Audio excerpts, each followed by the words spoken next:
Thank you. We're back from the break, and joining us today is she's a shero of mine. She is the only Florida highwayman artist. She's here today. Please welcome Pastor Marianne Caroll to the show. Thank you so much. It's an honor to have you here, and happy Black History Month. Thank you. Thank you so much. And we also have some people joining us here on the stage, some fabulous people. Please welcome art collector Tony Hayton to the show. And Pastor Marianne Caroll's daughter, Renee. Thank you. Thank you for having me. So I'm going to ask you the first question, Pastor Marianne. Please tell me a little bit about how you got started as an artist with the Florida Highwaymen, and when did that begin? What era was that? It was back in the 50s. Back in the 50s? I began by being a brave woman. And what happened, there was a young man artist that had painted a flame on his car. A flame? Yes. And I've always drawn all my life since a little girl. And it made a pleasure to see the flame. So one day the car was still. I didn't have to stop it. So I asked him about it, and he said it was him. He did it. And he also had a painting in the back seat that he had did with his hands. So I'd never seen a human no more in Rockwell and all them painting. And so he was the first human that I could meet that was doing this naturally.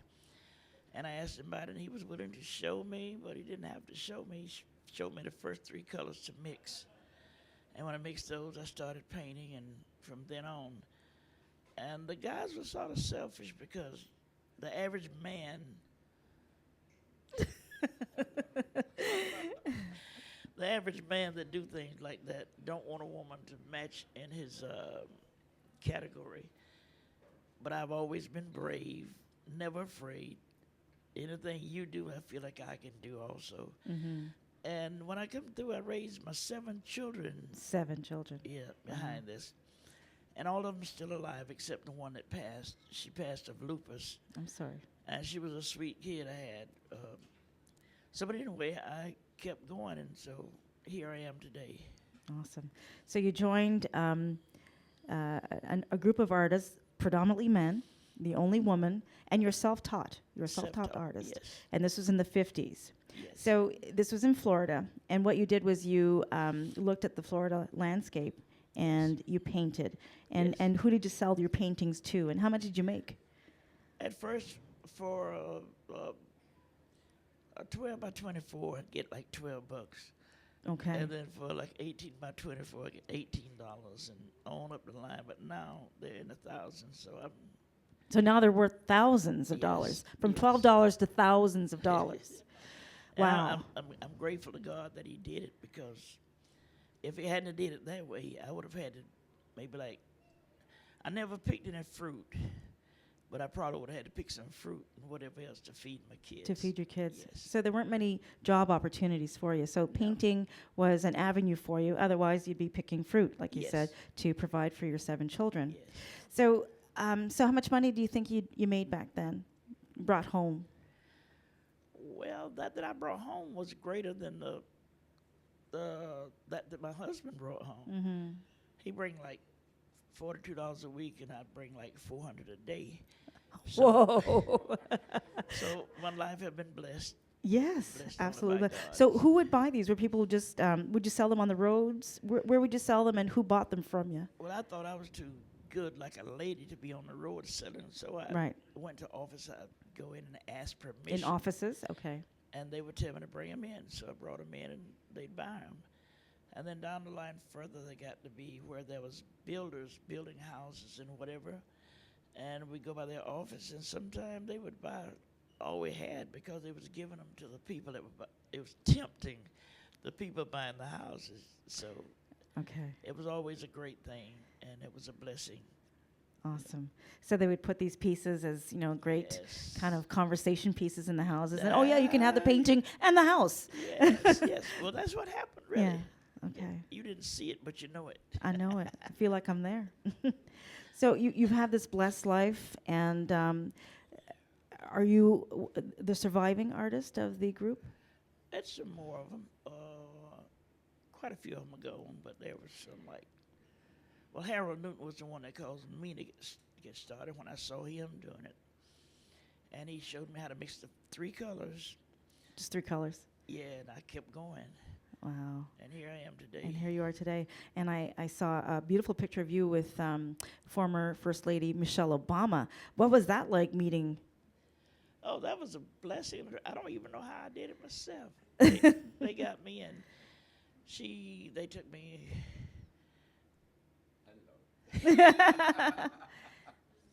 I usually get him to talk for me sometimes. Okay. So it was a wonderful thing to meet Michelle. She's a very beautiful woman, physically beautiful, and also spiritually beautiful. Okay. And she never act, however, like some people. Mm-hmm. But Awesome. she's a woman that every woman should like to be like. Very down to earth. Yeah. Yes. Yeah. Awesome. So maybe we'll get Tony to speak. Tony, tell me a little bit how you connected with this wonderful woman and a little bit of the background of the Florida Highwaymen paintings. Okay, well, what happened with me was I was in Florida. I was looking for a painting that looked How long ago was that? Oh boy, 15 or 16 15 years ago. And I saw this painting, and it really caught my eye, and it jumped out at me. It said Florida all over it, and I did some research. It said Florida Highwaymen, and I'm going, okay, so what's that?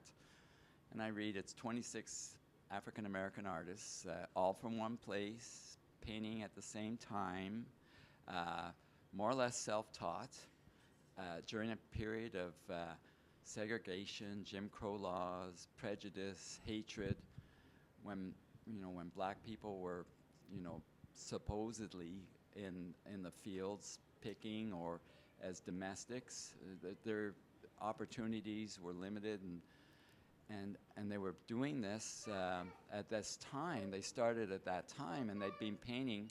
Well, now they've been doing this for 7 decades, and they've created hundreds of thousands of paintings, and I was just blown away by the story, and why hasn't anybody heard about this, right? And I'm going, there's something wrong in that, pardon the pun, landscape, and there needs to be some notoriety.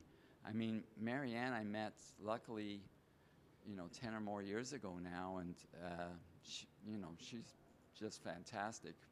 And we're, and over that period of time, we've had a few adventures in Florida, but also in parts of the States, and now she's up to Canada, which is great. So we're trying. So my goal, I was going, okay, I got involved with the art. I had some pieces, and then I'm going, why am I, as a Canadian, what am I doing involved in this American history story, this civil rights story in reality? And I'm going, nobody's bringing this to the attention of people in the U.S. I mean, they know about them in parts of Florida, but even people in Florida don't know all about the Florida Highwaymen. So that became my passion and my goal to do something about that, because to me this was like the group of 7 here in Canada, except it was the group of 26, and the story of the Highwaymen was much more romantic and poignant and beautiful. So we've been on this long journey for a few years now, trying to change the understanding of this group of great artists, and we only have so much time, because by now half the artists have passed, and it's a living story. It's a story of the American dream.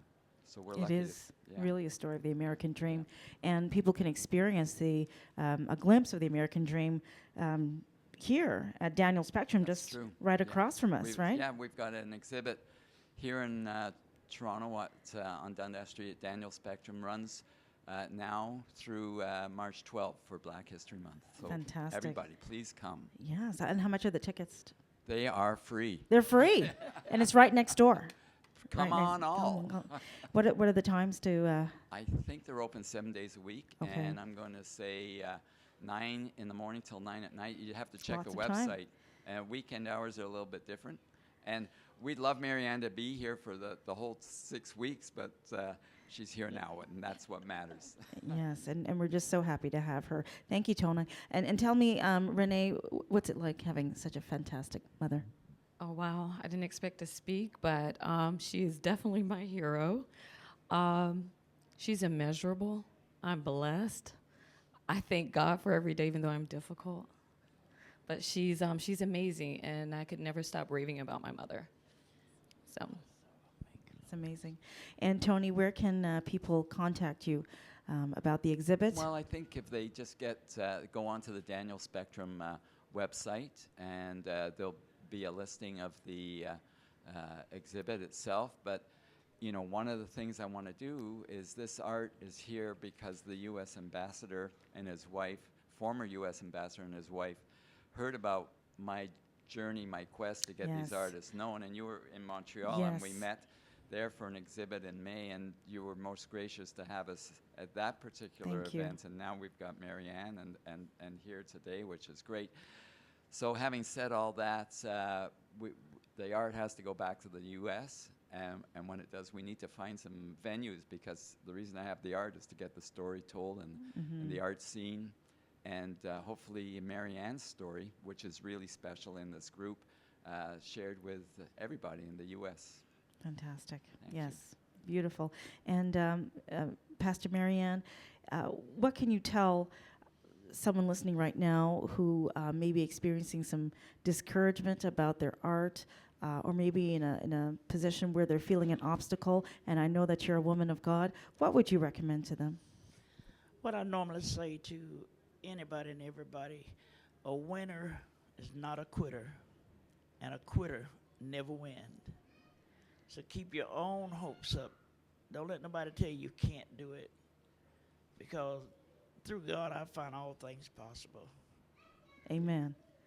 Thank you. All right. Pastor Marianne, Caroll, Tony Hayton, daughter Renee, thank you so much. It's been a pleasure having you. You're welcome. We'll be right back.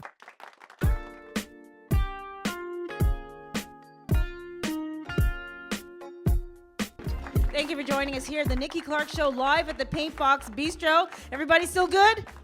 Having a great time? Awesome, awesome. And I am so excited to introduce this lovely lady to you. She's doing fantastic things in the community. She is the founder of Badges to Bridges, Jack Davies Consulting. Please welcome Dr. Anita Jack Davies to the show. Thank you. Thank you for having me. Oh, my pleasure. Thanks for having me.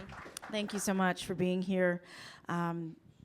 We've spoken before, but I am just amazed at the more I get to know about what you do, I realize that you're doing very impactful things for the community in a very positive way. So let's talk a little bit about your background, just getting to where you are now with Badges to Bridges, which is a phenomenal idea. I started off teaching in Toronto's Jane Finch community, and I taught grade 8, and it was in that community where I felt that I needed to go back to graduate school to understand what I was seeing amongst my students. And when I went back to graduate school, I realized that I had a passion for social justice, and I just kept going.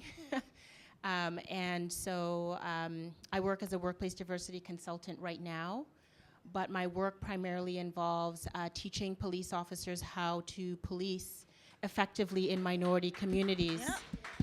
Yeah. I believe that there is a way that we can all do our part. And for me, I knew that standing on the street and waving a plaque was not what would feel right for me. So I asked myself, what could I do to help? And I decided to use my strengths and use my gifts. Mm-hmm. And the gifts that I have is really to create curriculum and to create courses and videos, and so that the police officers understand when we say there is bias in policing, for example, this is what we're talking about. Right. This is what it looks like. Wow. I think what you're doing, like I said, is phenomenal. And from your experience now, working with police officers, you're having one-on-one interaction with them. What feedback are you getting from them? Yes. When I started developing the program, it's an online training program for police officers in Canada and the United States. So I launched the program in the United States, and I will be creating a program for the Canadian market as well. Police officers that were living in predominantly white communities in Canada, that's where most of my research was done, they would say things to me like, we do not want to be painted with the brush of the fact that people think we're all racist.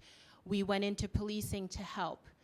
The most important thing they said to me was that they didn't really learn much about how to police in minority communities, and that they were learning on the job. So they would go through their college training, and it was only when they were stationed in, let's say, a Regent Park or a Jane Finch, that they're now learning for the first time about that particular community, which shocked me, because when I hear things on the news or I read articles, very few people ask the question, well, how are police officers trained to do the work that they do in minority communities? And I wanted to pass that information along. The other thing that they mentioned was that they feel that there needs to be a dialogue with the community when emotions aren't running as high. And the reason why I named my program Badges to Bridges is that I feel that we need to start bridging some gaps between our communities and the policing community, because that is a community unto itself. Yeah, wow. So that's a very important part, where you say the training needs to really be focused on the cultural sensitivity. Yes. Each neighborhood lends its own particular flavor. That's and for right. people who are, not from Toronto, Right. the Regent Park area, how would you describe it to be, where we are right now? I would say it's probably similar to a lot of communities in the U.S., maybe a Bronx-type community, but it's extremely diverse. Very diverse. And I think that often people will blanketly say that Regent Park is X, but if you actually look at the community, there is diversity with respect to social class, there's diversity with respect to race, with respect to sexual orientation. And so I shy away from saying that any community is one thing. When I worked in Jane Finch, I lost my wallet at the Jane Finch Mall, and someone returned it to me. And before I went to Jane Finch, everyone said, oh my goodness, why would you teach in that neighborhood? And yet the honesty and the people that I met in that neighborhood completely blew me away. So labels are quite dangerous. They are dangerous. Especially when the groups are marginalized. Right. And where carding is concerned, and I'm sure that has come up. Absolutely. Yes. What's the stance on that? I think that based on the police service that I worked with in the Toronto area, what I was told by the officers was that in every service, you will have one or two officers who, let's say, are the bad apples or the ones that are making it worse for everybody else. And that the practice of carding was not something that was practiced by everyone, but the ones who did practice it, it almost made it worse for those that were actually effectively policing. And so now that the new legislation has come out, I think that we will see lots of change with respect to how police work with minority communities and work with particular individuals, even if they're known to the police. Okay. So when are these courses offered? You say they're online. So this is an online program, and basically I will work with a trainer, and then I will teach that trainer what the program has to offer. My program consists of 6 modules, and each module basically builds upon itself. So the modules cover things like bias, things like discrimination, what is stereotyping, and there is a pre-assessment and a post-assessment. So when an officer first goes onto the program, I get to see what do they know coming in. And by the end of the course, I get to test them again to see what did the course teach you. And I also included information about communities. So if you look at, let's say, the African American community in the US, information such as what is the unemployment rate, how many have completed a university degree or high school education, because I feel that police officers need to see the data and they need to understand that crime is related to other factors that impact communities. And it's not simply that people want to commit crimes, but it has to do with unemployment. It has to do Poverty. with not having a job. Poverty. It has to do with poverty.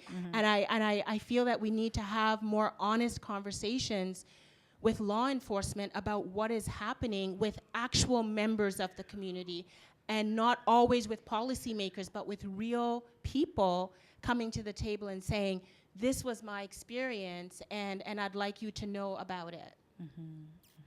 And I think that's excellent that you're just creating this platform for this honest dialogue. Because I'm of the opinion, and maybe you share the same idea, that the truth will set you free. So if we're going to really move forward, we'll have to get real. We have to agree to disagree. Yes. In order to just refine that vision. Yes.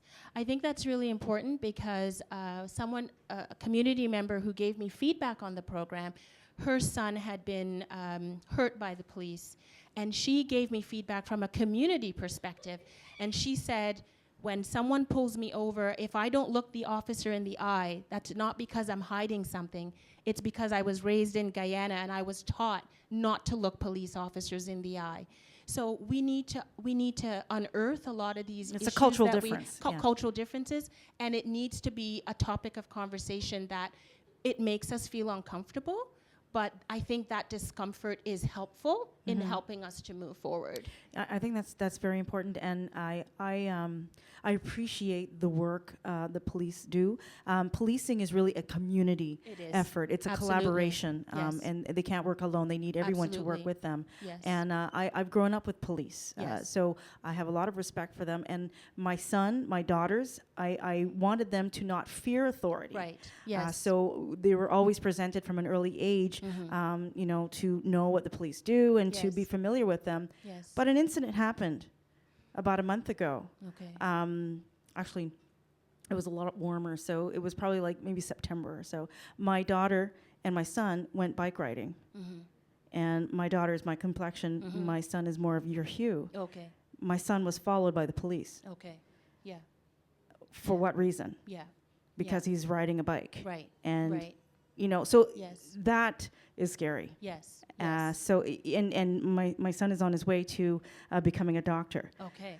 Yes. Do you understand? I understand. I've Yes. worked very hard to Yes. raise them a certain Of way. course, So of course. why is he being judged? Of course. What is the reason for him Of being course. followed? So that is a concern. Of So course. here we are now at this Yes. point. We really have to come together and to change these perceptions, these Yes. misperceptions, these prejudices, these bias. Yes. Um, I just wanted to mention, too, that something that I think people are reluctant to speak about is about young black men and the ways in which young black men are portrayed in media and the impact that that has on policing and on how police officers view their role with respect to how they treat young black men.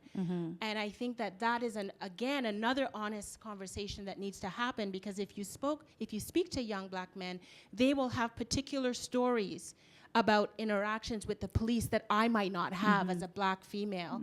And I think those spaces need to be created for black youth to feel comfortable enough to even come forward and say, this was my experience, and this is how I would like to be treated maybe in future, or this is what I might have done that might have instigated, whatever the case is. Right. I think that honest dialogue needs to happen. Absolutely. And we thank you for your honesty, Dr. Anita. And where can people find you?